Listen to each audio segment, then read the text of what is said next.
தமிழ் சினிமாவில் நடிகைகளுக்கு தொடர்ந்து பட வாய்ப்பு கிடைப்பது மிகவும் கடினமான ஒன்று.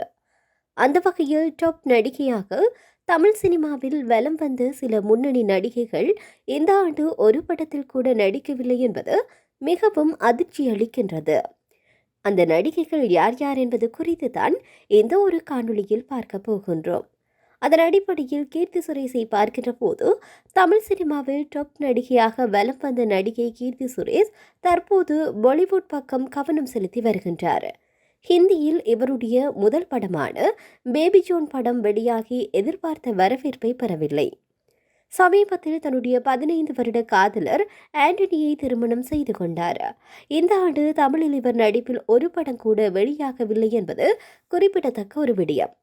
இதனைப் போல சமந்தாவை எடுத்து நோக்குகின்ற போது தமிழ் சினிமாவில் மிகவும் பிஸியாக நடித்துக் கொண்டிருந்த நடிகைதான் சமந்தா. திடீரென உடல்நிலை சரியில்லாமல் போனதனால் சற்று நடிப்பில் இருந்து விலகியிருந்தார். தற்போது மீண்டும் நடிக்க தொடங்கியவர் சொந்தமாக தயாரிப்பில் இறங்கியிருக்கின்றார். இவர் நடிப்பிலும் இந்த ஆண்டு ஒரு தமிழ் படம் கூட வெளியாகவில்லை.